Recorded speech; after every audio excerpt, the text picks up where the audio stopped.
Blood लेने जब जाओगे और ब्लड वहां से इशू होगा तब भी, और ब्लड जब चढ़ाएंगे तब भी वो रिएक्शन करा के देखते हैं, एग्लूटिनेशन जिसको बोलते हैं। ब्लड ग्रुप की रिएक्शन जो होती है उसको एग्लूटिनेशन बोलते हैं। तो इस रिएक्शन में anti B, anti A, anti H ये डाल के देखते हैं कि रिएक्शन हो रही है क्या।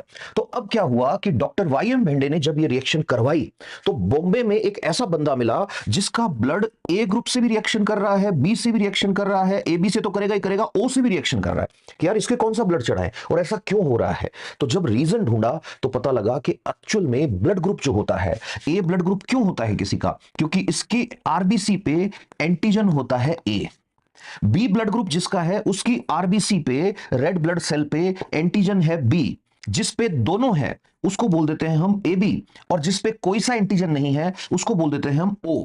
अब इन लोगों में एक गजब की चीज देखी। अच्छा, ए और बी एंटीजन जो है ये एच से बनते हैं। एच कहां से आया, ये थोड़ा सा मेडिकल साइंस में गहराई में जाना पड़ेगा। शुरू में एच एंटीजन बनता है, एच एंटीजन से ए बनता है, एच एंटीजन से बी बनता है, एच से ही ए बी बनता है। और जिनके पास ओ होता है उनके पास ए और बी नहीं होता, बट उनके पास एच एंटीजन होता है। मतलब हम जनरल नॉलेज के लिए पढ़ाते टाइम ये बोल देते हैं कि ओ वालों के पास एंटीजन नहीं है, लेकिन जब मुझसे ये क्वेश्चन थोड़ा सा मेडिकल साइंस की इंफॉर्मेशन के साथ पूछा जाएगा तो मैं क्या बोलूंगा कि ओ वाले के पास भी एक एंटीजन है जिसका नाम है एच। बस एच जो था, जिनका ए में बदल गया उनका ब्लड ग्रुप ए, एच जिनका बी में बदल गया उनका बी, जिनमें एच दोनों में बदल गया उनका ब्लड ग्रुप ए बी, और जिनका एच एच रह गया वो ब्लड ग्रुप ओ।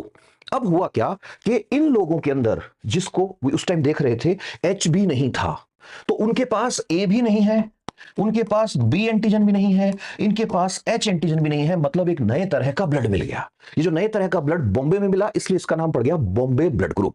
अब इसको आप कोई सा ब्लड नहीं चढ़ा सकते, इसको सिर्फ और सिर्फ उसी का ब्लड चढ़ेगा जिसका खुद का भी blood group Bombay blood group होगा, खुद का भी blood group Bombay blood group होगा। अच्छा, जब हम मेडिकल साइंस में इतना घुस ही गए हैं तो एक बात और ध्यान रखना। वो क्या बात है ध्यान रखने की कि ब्लड ग्रुप जो होता है, ब्लड ग्रुप को डिसाइड करने वाला एंटीजन ओलिगोसैकेराइड होता है। ओलिगोसैकेराइड का मतलब क्या है कि ये कार्बोहाइड्रेट होता है, दिस इज कार्बोहाइड्रेट, लेकिन इसके साथ में प्रोटीन भी होते हैं।